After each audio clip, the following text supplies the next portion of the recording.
What happens when the team starts managing your mood rather than the business because you're out of shape? When you're a CEO and you don't know what to do, you can't tell your subordinates that, and you're not going to go to the board director and say, I have no idea what to do. I bring order to disorder. I was raised by a single mother. My mother used to make her own clothes. The zigzag scissors, I'd cut the patterns out. I knew that she, wanted to look nice and so forth and so on, but couldn't really afford a dress. And so I saved my money, and there was a dress shop next to the pharmacy, and ended up giving my mother a dress for Mother's Day. This pharmacy job was meaningful for me because I was very young. How old were you? I was 12. I remember when I told my mom I got the job, looking at $1 an hour, and she said to me, this was an interesting lesson. She said, okay, when you go to work tomorrow, I want you to work at the level of which you want to be paid next. I had taken that with me my entire career. I went to work for the North Shore Hilton in Skokie, Illinois, and it was just insanity, and I loved it. It was just, I absolutely loved that thing, and I ended up dropping out of school, and I just stayed in the business. Now, my mother had a broken heart because she thought she was going to have her son the doctor, but ultimately, I think I did pretty well. I enjoy my choice. Fred LeFranc went from a 12-year-old stock boy helping his single mother pay rent to a multi-time CEO and advisor stepping into boardrooms facing total chaos. In this episode, we unpack the psychological realities of leadership, handling crisis, and staying relevant in an AI-driven world. Rather than know a lot about a little, I'd rather know a little about a lot. The rate of change is accelerated. Year 0 to 1850 was 1 unit of knowledge, and then it doubled every 200 years, every 150, every 100. Well, now knowledge is doubling every 6 hours. When change happens, the emotion people experience, and you know this, is fear. The solution to get out of a state of fear is to be curious. So for me, when I started reflecting on personal branding, I said, well, I want to make sure people understand that I am relevant. It doesn't matter what my age is. My body's age is my body's age, but my curiosity, the intellect, things like that is different. So I said, I'm just going to take a route that's going to make sure that people know that, first off, I'm intentional, I'm trying to be youthful, and because I am, and I may have something to offer. Don't look at the door closed behind you. Turn around to the door that's opening up on the other side. Hi everybody, we are here at Food on Demand, and I am very excited. I've been trying to get this next guest on my show for a while, but now we're in person. So welcome to the show, Fred LeFranc. Thank you so much. Pleasure to be here. I'm so excited. Why don't you just do a very brief introduction, and then we're going to jump right in. Okay. Well, as it was noted, my name is Fred LeFranc. I'm the founder of a consulting company called Results Thru Strategy. We work with emerging brands and legacy brands that may need some revitalization. And we also do a lot of work in the technology space with tech-enabled service companies. That's fantastic. And we're going to talk about our colorful jackets a little bit later, because that is something we actually have in common, right? Okay. Our colorful jackets.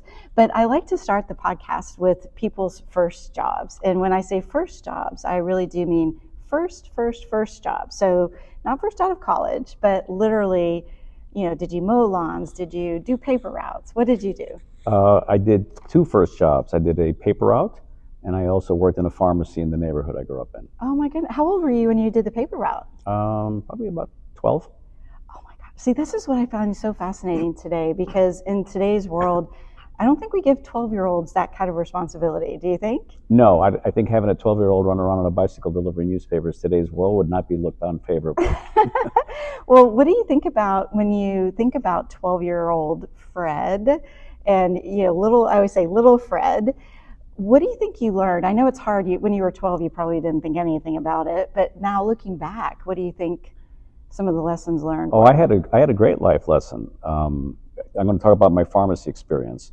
I was making $1.25 an hour, and I was all happy about that. It was a lot of money to me, because in those days, 2-feature cinema was $0.25. So just to put it all, it's all relative, right? $1.25 today is not worth much. So today, let's just pause there. That's pretty funny. So in today, $1.25, but a movie was 25 cents.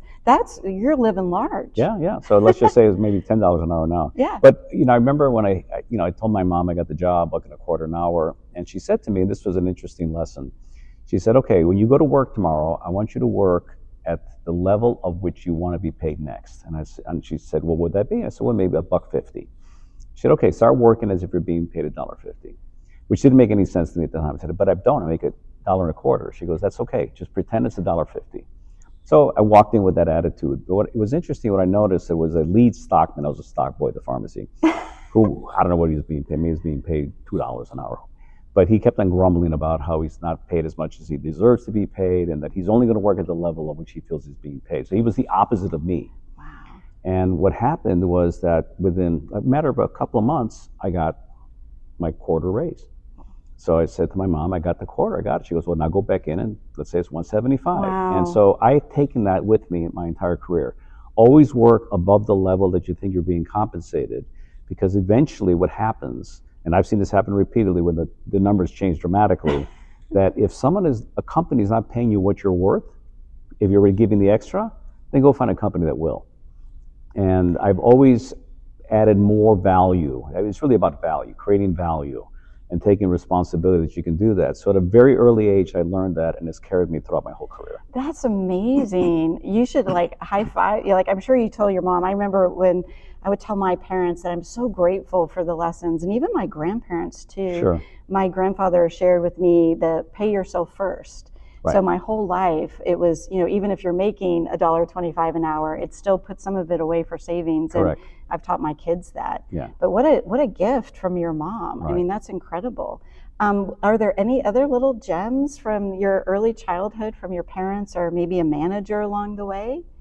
Well, in this pharmacy job, it was meaningful for me because I was very young. How old were you? I was 12. Oh, you were still, oh my God.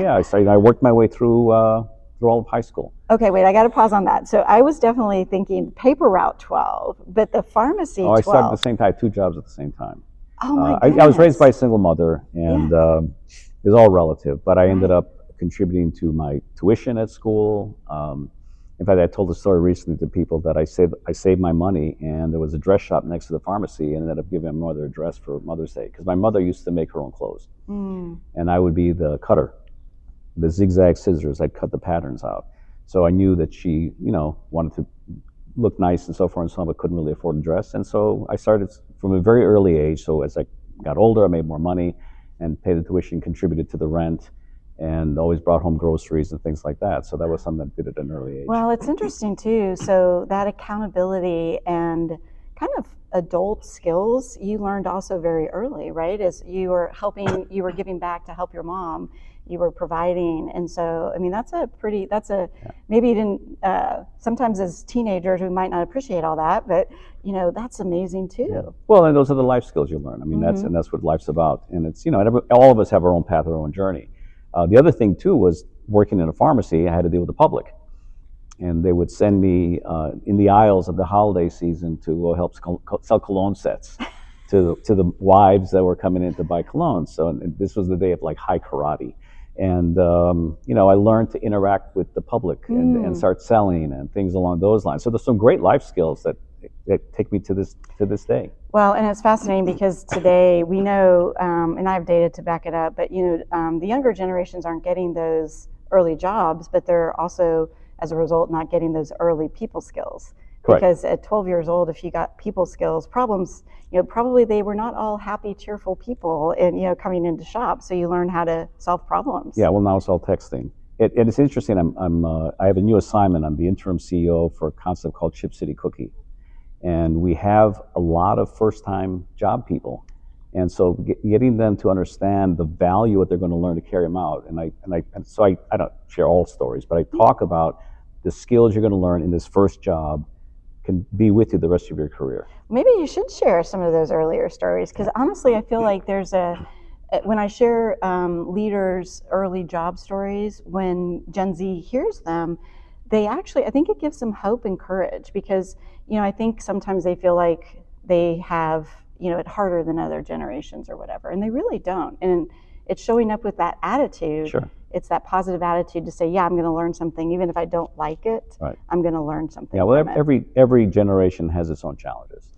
They're born into a different era. The generation before always complains that they have it easy and all that stuff, and that's baloney. Every generation has their own challenges, their own things to overcome. The world's changing very rapidly, and of course now we're flooded with so much information. We're always a kind of a tweet away from disaster, and that creates a certain level of anxiety, which I think I did not experience when I was young. There was not that level of anxiety like there is now.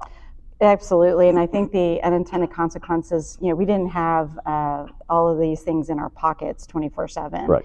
And, I always say we didn't know what CEO salaries were or what was going on in corporate America. Sure. You know, when we were 12 years old. Right. I mean, that just wasn't even on the radar. Not part of it. Well, I want to ask two other questions before we get kind of more into the current state. But when you were growing up, and say think about middle school or high school, like did you have any like other hobbies or passions? Like what were some of the things that you got excited about when you were growing up? My aunt was a great cook, and I enjoyed cooking with her. Any special recipes? No, just different things. She dabbled in a lot of things. I'm of Mexican descent, so obviously there's Mexican food, but she'd do Italian and Middle Eastern and different things along those lines. So I really enjoyed spending time with. I talked to her, say one day we'll open up a restaurant to my aunt, and I ended up getting the restaurant business. So those are the kind of I mean, and I was a big voracious reader. Oh. So and there was no computers obviously Yeah. those days. So hanging out in the library was a good thing for me. Oh, that's great. Do you any books that you remember back from? Oh, I think in the early days, you know, it was the swashbuckling era. If you remember then, black and white television, Errol Flynn, that kind of thing, and then also just some of the adventure stories. I mean, the thing about reading is you take a trip in your mind to other places. And growing up, I grew up in the inner city of Chicago.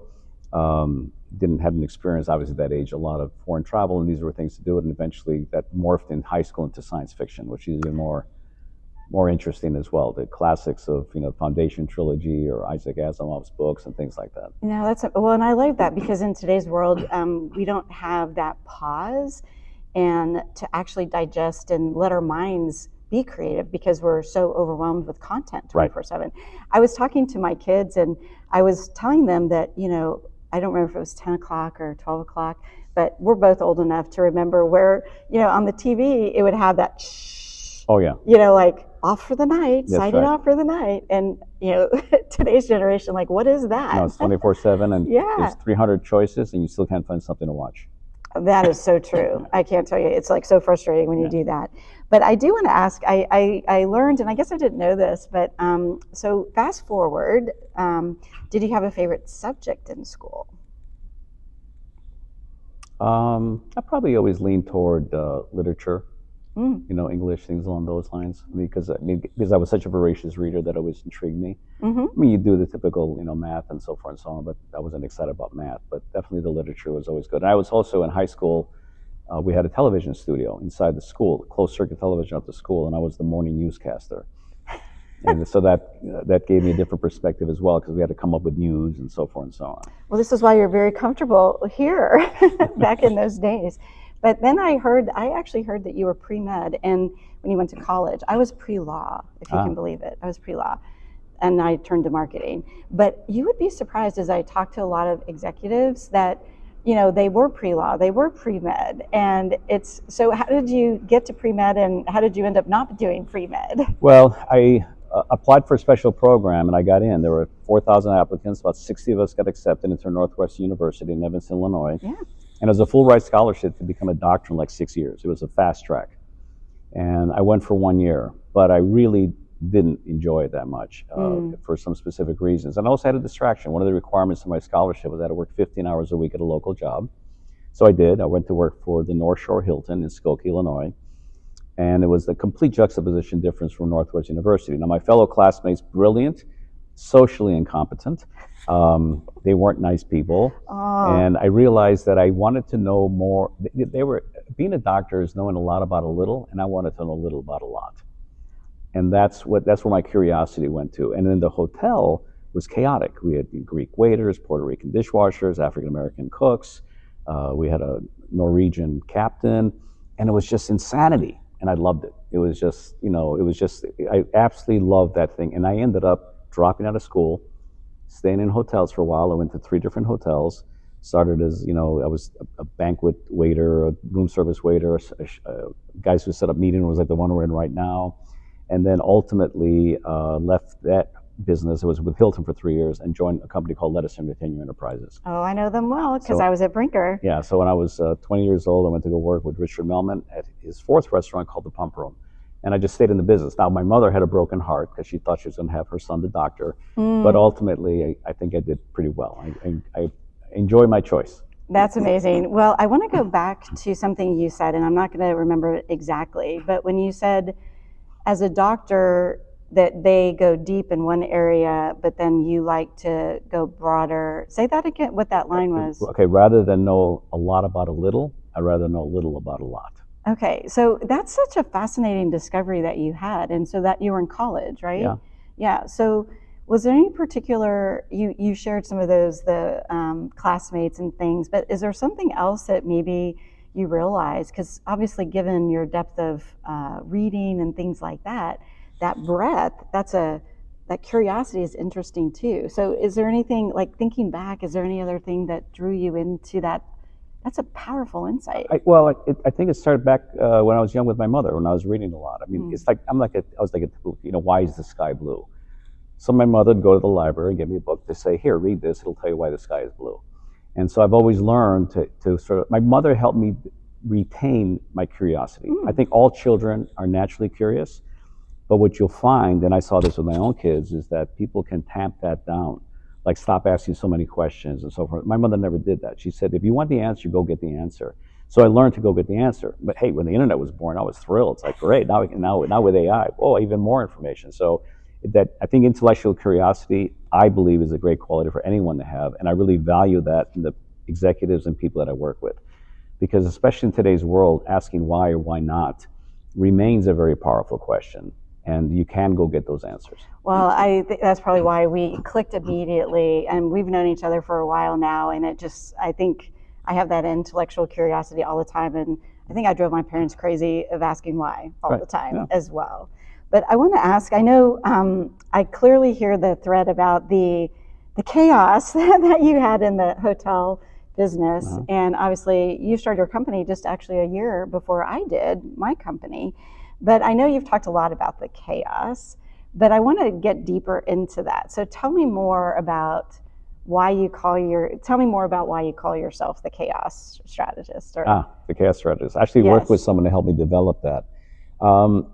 When it comes to, my wife always jokes about it.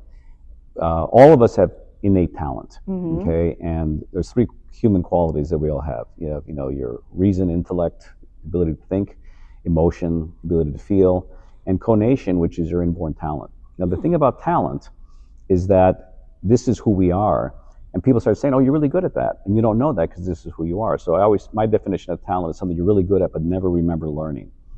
Okay, it's a knack, and one of the knacks I have is pattern recognition. And so when situations get really crazy, and I walk into a lot of companies that are in chaos, is that I get very calm. I can sort of like see the field, look at all the stuff that's going on, and in that that crazy vortex of all these things going on, I will see a path to maybe find a successful exit out of that situation.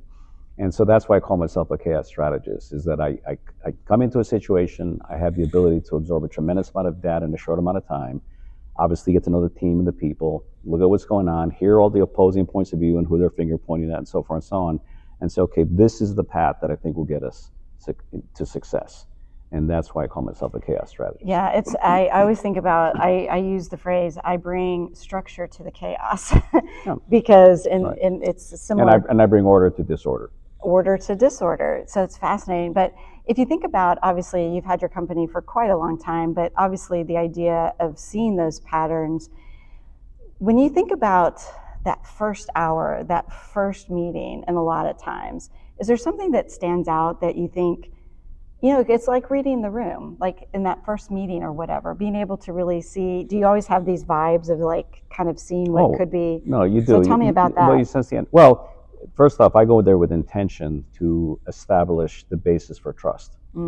That's the first thing. Because if you don't have a foundation of trust, nothing else is going to happen. And so reading the room is to sort of see the dynamics of the interplay between the people. There's always anxiety.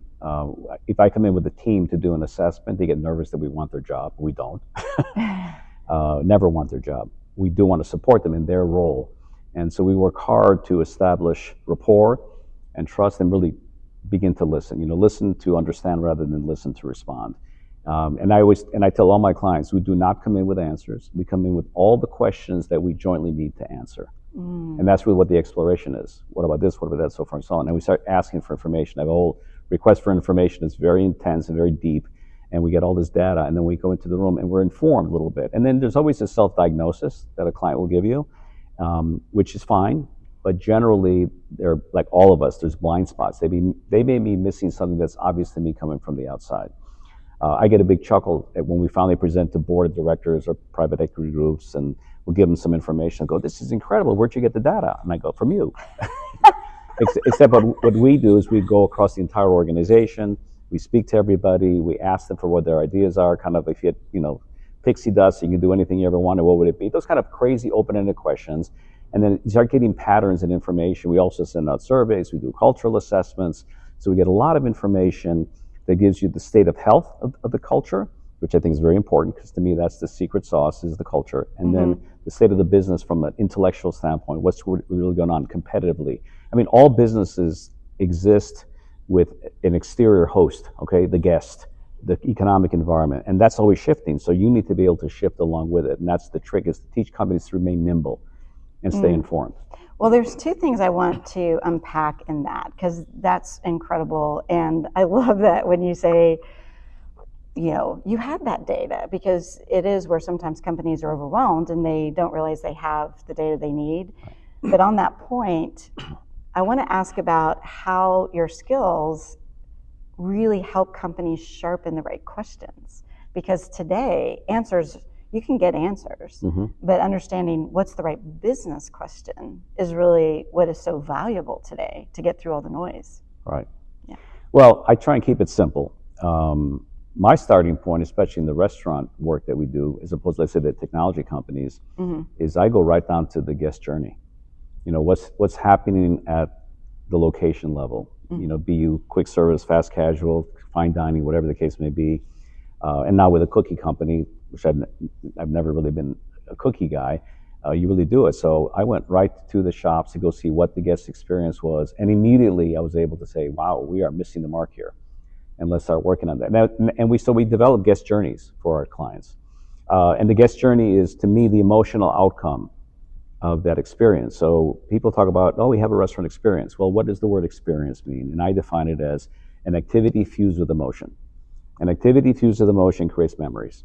Okay, that's whatever memories we have. I guarantee you there was some emotion attached to it. And whether the memory was a good one or a bad one, doesn't matter. When I have a room of people, I say, "Think about your earliest memory and how old were you?" Which is kind of funny, because some people say 2, and then most people say between 3 and 4. And once in a while you get someone that says 8, and I go, 8? That's your first memory? My God, what trauma did you go through?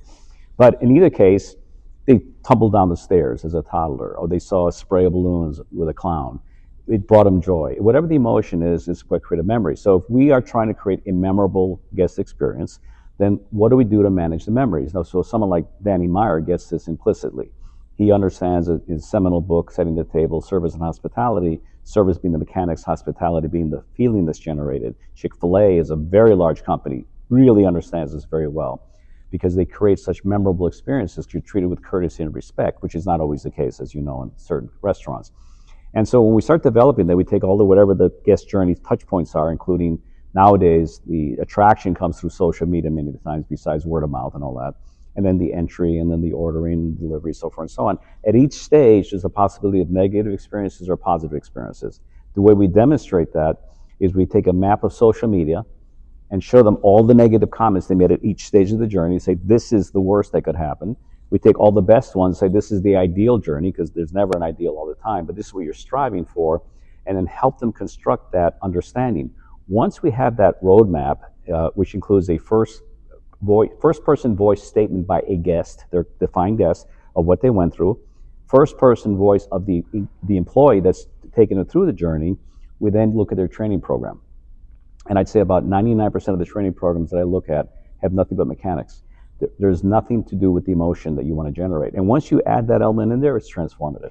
I think, yeah, wow, that is amazing. I think I talk a lot with clients about first impression, lasting impression. Yeah.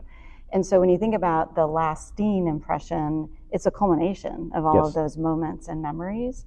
And I think for me, that's the surprisingly the aha that people don't think about as much, because they think about steps of service and maybe the hello or all of that, but nobody's really thinking about that lasting impression, which is literally the moment. It's not the dropping the check, it's not handing the food, it's like really crafting and curating that You're lasting impression. you're absolutely right, and I think that's where the brand affinity comes in.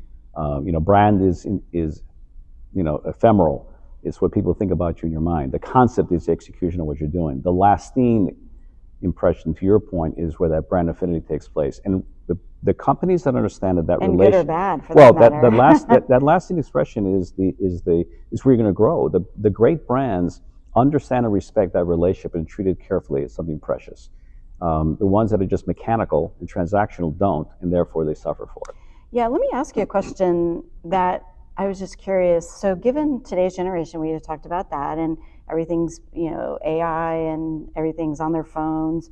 One of the things I worry about is the training has become so digital, and, plop somebody down in front of a video.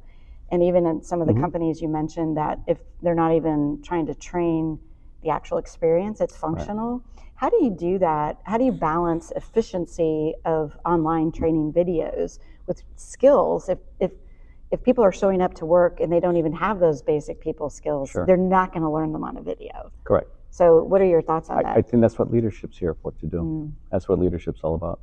And it starts at the top, and it goes, and it has to cascade down in a meaningful way.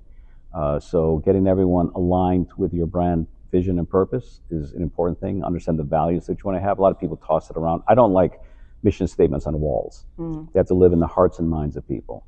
And it's demonstrating that through the interactions you have. And then leadership is here to give people the actual reinforcement of the training that was given. And if the training is given to create something emotional about it. In fact, maybe you read this book. There's a book called The Truth About Employee Engagement. It sounds like I need to read it. It used to be called The 3 Signs of a Miserable Job. It's a Patrick Lencioni book. He renamed it to be much more positive. It's an incredible book. It's actually, he starts with sort of a story, then he gets into the craft of how it works. It's about a pizza parlor, what he did to turn around a pizza parlor. And with many companies, especially companies that have toxic cultures, reading that book to understand what that employee is going to go through is really important. So I always ask, I'm in a boardroom, and they say, what does your average employee make? And no one knows that. They know what the managers make. They don't know what the employee makes. And they might be making $30,000 to $50,000 a year, which sounds like a lot of money, but it really isn't. Not in today's world. No, not in today's world. Try and raise a family on $50,000 a year in any metro area in this world, in this country, you cannot. And so getting to have some empathy for where those employees are. So here's an employee making $30,000 to $50,000 a year, 2 jobs most of the time, no car, have all the bills to pay in terms of rent and insurance and clothes and food for the family. And then you say to them, we want you to smile more. We want you to be engaged more. And to me, that's hypocritical. Now, I'm not suggesting to just give everyone raises. That's not what I'm saying. What I'm saying is to give them hope by helping them understand that if they perform certain things and they create the opportunity for you to reward them, and you do that, now you're building a culture of a learning organization, career growth, and so forth and so on. So if it's the first job, they take the skills elsewhere. If it's a much better organization, they may have greater roles and access to more income because they're creating value. I think that's so powerful, Fred. And I always think of the word retention is actually coming from a place of fear, because you're actually literally trying to hold somebody. Right. I mean, that's what the word means. Yeah. Hold somebody, like a retaining wall. The fact that give them hope and provide that opportunity, they are going to be happier and more likely to invest in joy and show up a little bit differently. Exactly. I do want to go back before I forget. There was something you said a few minutes ago around, and I get it because I've had my company about the same time. You said something like you love being on this side of the business because you've been on the other side of the table. So what is it about it that you love so much about being on your side of the table versus in the other side? Because I'm the same way. I love being in the side that I'm on. I like being on that strategic advisor side. But you made a comment and I was like, ooh, I need to go back to that. Well, actually I'm on both. Yeah. Well, true. Right? I mean, so I've done several interim CEO assignments over the years, and so I know what it's like to be in the thick of things, dealing with all the stuff that comes up, which sometimes is mind-boggling, and then trying to provide direction through the chaos. Yes, it's great to be an advisor. Of course, I enjoy that. I do a lot of mentoring one-on-one with CEOs and founders and things like that. But when I step into a role like I'm in right now, where I have a lot of new direct reports, people have fear and uncertainty, and it's a difficult, challenging situation, helping them see that there's a path through that, staying calm, being the lighthouse in the storm, so to speak. is an important side. So I understand both sides of it. But I will tell you, quite frankly, that the first time I stepped back into it, because I was a CEO for half a dozen companies. No, I know you were. But when I stepped back into that role, it had been a long time. This is going back about 15 years. I was like, oh my God, I forgot what this is like. It reminded me of why I left doing it. I mean, I enjoy consulting because I could focus 80% of my time on the things I love. When you're in the job, sometimes 80% of what you have to deal with, you don't necessarily love. It's only 20% that brings you the joy, to use your term. But it's okay. But it gives me empathy to make sure that I understand what people are going through, why it's so difficult, and sort of the dark nights of the soul of leadership. And we talk a lot about that. As you know, I have a podcast called The Executive and the Mystic, and we're talking about where wisdom meets business, the realities of, as a human being, you're a CEO. Yeah, your role is the CEO. That's not who you are. That's the role. And you, as a human being, have to understand the challenges and the significant aspects of that role. If you're going to be a lighthouse in a storm, what I have found is that there are limits. We run out of knowing what to do. And when you're a CEO and you don't know what to do, you can't tell your subordinates that. And you're not going to go to the board director and say, I have no idea what to do. And it's not like you don't know anything. It's just there's some limits. That's where we step in to say, let's go through the process of understanding it and explore it. And sometimes the challenges are personal in terms of letting go of false beliefs, things that are not contributing to the culture. I was just talking to someone about what happens when the team starts managing your mood rather than the business because you're out of shape. And it's difficult to understand that. So we go through a lot of that kind of work with leaders to help them understand that, the emotional intelligence aspect of it. Yeah, and I hear that a lot too, because I think during the pandemic, I think what was really a good thing was a lot of CEOs were able to more vocally say, I actually don't know the answer. Mm-hmm. And I think a lot of that's carried forward. So I see a difference in what I hear and see versus before the pandemic. I think people were maybe a little less Right. open about, wait, maybe I don't know the answer. And I think that uncertainty has been a positive. But I think it is fascinating where you had said that, going on both sides. I think one of the things I hear is CEOs, they crave that more strategic thinking time, which is challenging if they're firefighting the 80%. But they really do enjoy really thinking forward of the business, but just craving more time to do that. Yeah, well, time is the precious commodity. I'd say that the opportunity exists for, and this is an exercise I'll put the team through, because the CEO should not be the sole person thinking strategically. And what does thinking strategically really mean? A lot of people don't understand that. And that has to do with the breadth and scope of what you're observing in the organization, but also there's a time feature. And I say out here, let's say a CEO must think 2 years out. CFO, CEO, COO, because of growth and capital and locations, so forth and so on. A store level manager, if they think about next month, you're lucky. Okay, a district manager, next quarter, you're lucky. Regional manager, half a year to a year. So how do you do that? So I go through an exercise, and I have the people who report to me to answer 2 questions. The first one is, and this is about roles, not names. If I were the CEO of this company, what would I expect from my role? That becomes the first question. And then ask them to really answer that fully. It's amazing what comes back. 99% of the time, they come back to say, you know what, I could be doing a better job.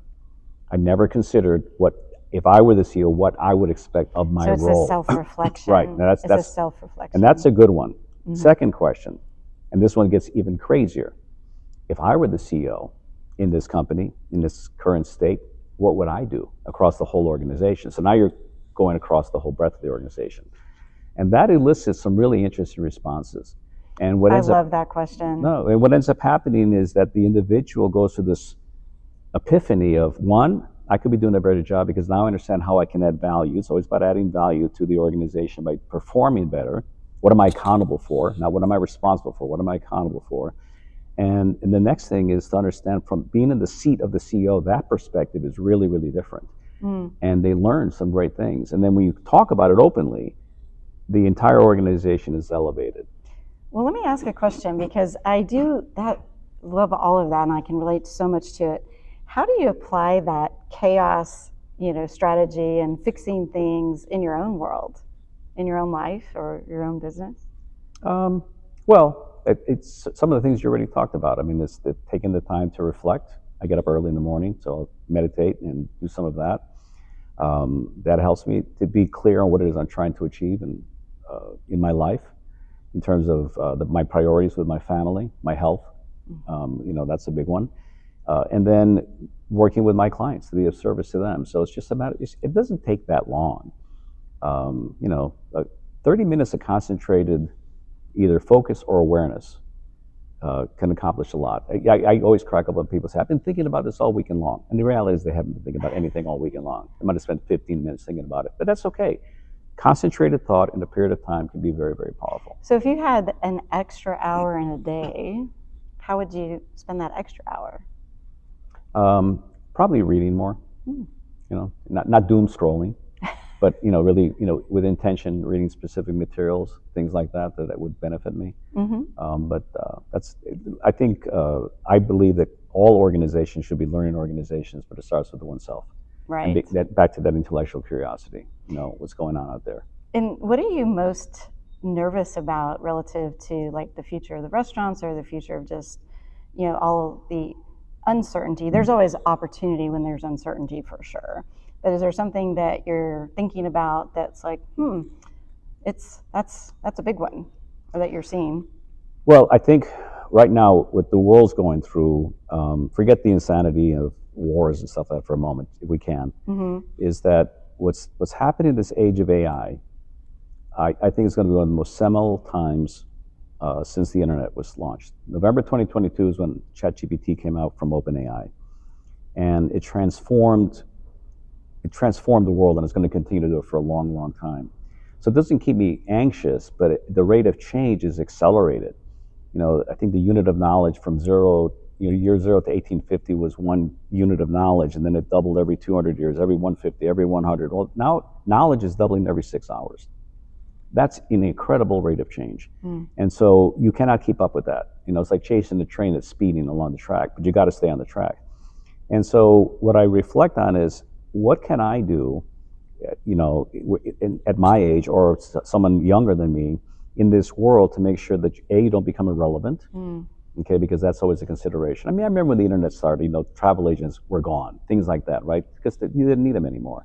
And this is going to happen. There's going to be jobs that are lost, but new jobs are created. So where can I lean in to make sure that my human intelligence plus artificial intelligence makes me much more beneficial and powerful? Again, adding value. And so it's understanding how that direction of the world, I can go back to the people. So I'll give you an example at Chip City. One of the first things I did was I brought all the senior leadership teams, and we bought them licenses for AI. They're taking weekly courses because they're going back to school again. And then we spend some other time talking about what we're learning, what we're picking up, how we can amplify our professionalism. Because AI does not replace human qualities of judgment, intellect, so any surprises inspiration. from people? Because I've had a lot of conversations at this conference, because we know AI is a big conference topic here. But any surprises where if they're doing, like, are you getting feedback like, wow, like either I didn't know AI could do that, or this is harder than I thought, or easier than I thought? Like, are you getting some... Of course. We're all going back to school, and the way you think. I'll give you an example. Email changed the way people write. Okay, when I went to school, you wrote out all your logic of and what you researched so forth, at the very end you had a conclusion. Now, because of the way email works, you're looking on your phone, you better put the conclusion up front. And if you want more information, scroll down. Otherwise, this is what I need you to do. Here's the action I want. This is what I've concluded, so forth and so on. AI has changed that again, because instead of looking at a body of work to say, okay, I have a report in my hand, and it's a diagnostic, now I need to do an analysis. Originally, you read it, and you spend 5 minutes thinking about what do I really want to know, and you spend the next 55 minutes figuring it out. That doesn't work that way anymore. Now you got to craft your prompt. What's the end game? What do I want as a result of this information? Think about that carefully. Let it do its thing in a very compressed amount of time, and then you iterate. So now the way you're creating the information is you're iterating it through various versions to get to the ultimate goal of what you want. But to your point earlier, if you don't ask the right question, then you get into trouble. So you got to really, really understand, to be very, very clear of what you want. Otherwise, you just get garbage. Right. And from a consumer view, two ahas was, I think, surprisingly, and maybe not to you, but the data shows that executives are using AI way more than their entry-level hourly employees, which is actually not that shocking. But when you tell an executive that, they think they're behind. And they're really not, because they're using AI more than most of the people on their teams. Mm-hmm. And so I think that's a fascinating insight. But then emotionally, I've been researching the emotional side of AI, which is it, some people think it's a shortcut. Some people don't want to tell they're using it. They want to stay kind of in the basement. Ooh, I'm using it, but I'm cheating. Yeah, they're not cheating. But They're not, but I'm just saying psychologically, because it's moved so quickly. It was a transition. It's different. Exactly. Yeah, I mean, a knowledge worker before and now is very different. And that's disconcerting. I mean, we all know that change is inevitable and many people resist change. Organizations need to learn how to embrace change. And that's a better skill to learn. How do I embrace change and what does that really mean?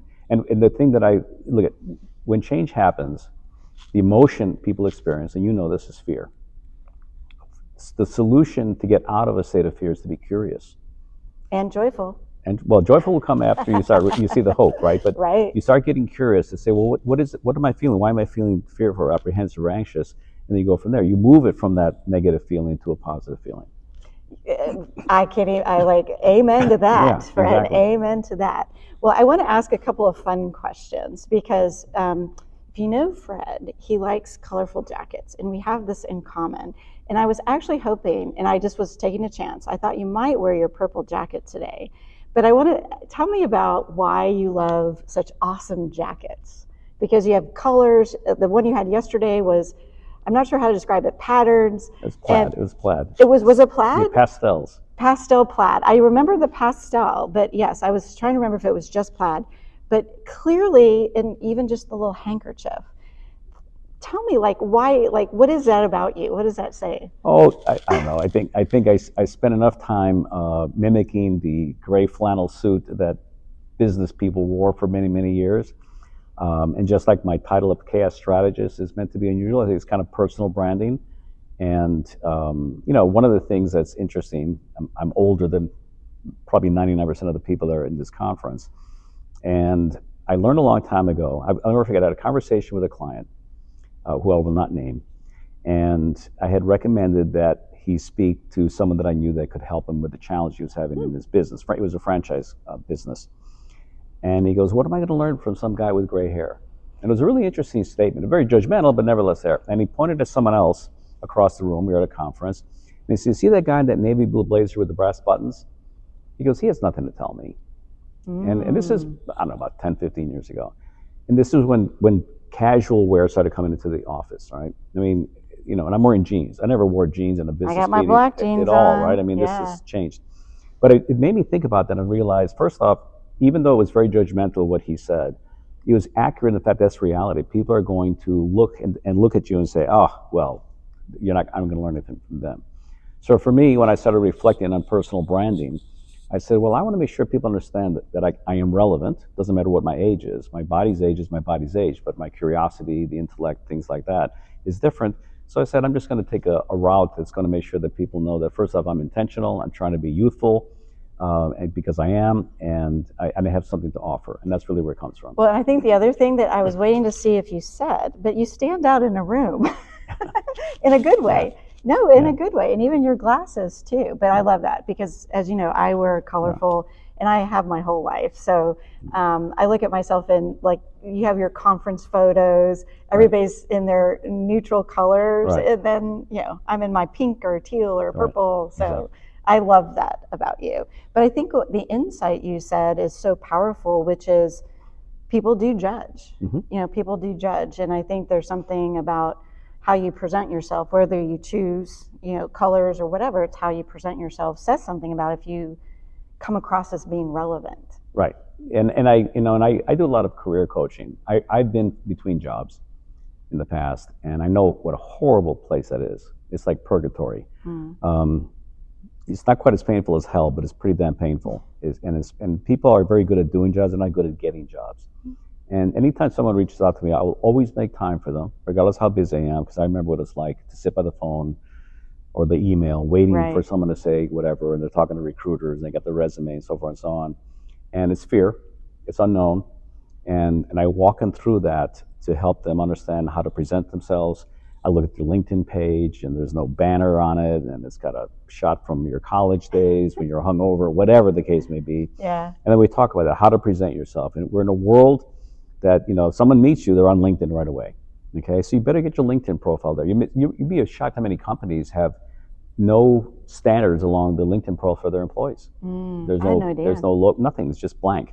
But that's the face of what your brand is. And so think about it as a personal brand, like what you and I are doing right now. This is media. That was not possible 20 years ago. That you could broadcast your own podcast. I mean, that becomes a powerful statement about who you are and what you're trying to do. So all those elements add up to it. So when you have someone who goes, and I always say, if you have a bucket list, and they go, well, that's stuff I like to do. And I say, well, go do something on the bucket list. I know everyone's fearful at that point. You want to spend any money because you don't know if you're going to get a job. And if you knew you're going to get a job in a certain amount of time, you go have fun. So create the opportunity to say, let me do something for myself that says I'm worthy of it. And then well, it's that looking attitude forward change, versus looking back. Exactly. Because sometimes when you get in that doom loop of fear, you think about all of the things, the negativity, and that expression, chance favors a prepared mind. It's Right. You have to be thinking forward. Yeah, my metaphor is don't look at the door closed behind you. Turn around to the door that's opening up on the other side. Absolutely. And that's hard to do because it's emotional. And that's where you start helping people develop that self-confidence, self-identity that means that I have value. I just need to learn how to communicate that. Well, and I go back to that story that you shared at the very beginning of your mom being able to say, go for that $1.50 job versus the $1.25. And that mindset probably, truly, you said it, but truly has served you well. And that is helping other people Right. as well. So, well, wonderful. Well, one of the things I like to do in closing is I have a new tradition. I call it my Joy Journal. Okay. And I have people write questions. So I had a guest yesterday, and there's a question that I'm going to read you. Okay. Okay. And then I'm going to have you write a question for my next guest. Okay. So this is a big one. This is a heady question. Will countries be more or less important 20 years from now? The idea of countries, like boundaries, like the idea of countries be more or less important 20 years from now. Yeah. That's a big one, right? No, it's a great question on different levels. Okay, because countries can be defined by borders and things like that, of course, and those seem to come and go, and they have historically over the years. If you ever study geopolitics, you'll know that, right? But countries, in terms of cultural identity, I think will exist. That's one of the challenges that we had in the era of colonialism in Africa, where they drew up countries that crossed tribal borders, which immediately created internal conflict. Yugoslavia as a country was 3 different cultures thrown together and said, figure it out. It didn't work out. Ultimately, they broke up the Serbian War and Croatia and so forth and so on. So countries defined by culture, absolutely. Countries defined by borders, I believe will change because they've always changed throughout the millennium. That is a great answer. I would have never thought about that. But our cultures is what the thread that kind of bonds us together in our communities. Yeah, and meshing those together, clearly there's historical reasons that they haven't worked. So that's fascinating. That's a great answer. Thank you. All right, so what I'm going to have you do is actually write a question for my next guest. So Okay. let me get the page. And thank you so much, and it's so fun to do this in person. So you can just put it right here. Okay. And then sign and date it when you're done. All right, there you go. Very good. Well, thank you. Thank you so much, It was a Fred. pleasure, It was Lisa. so Thank you so fun. much. The Business of Joy. Thanks for tuning in today. I'm Lisa Miller. In growth, it doesn't come from more data. It comes from understanding people. It's translating human truth into the business outcomes. I work with leaders to close the gap between what consumers feel and what companies need to do.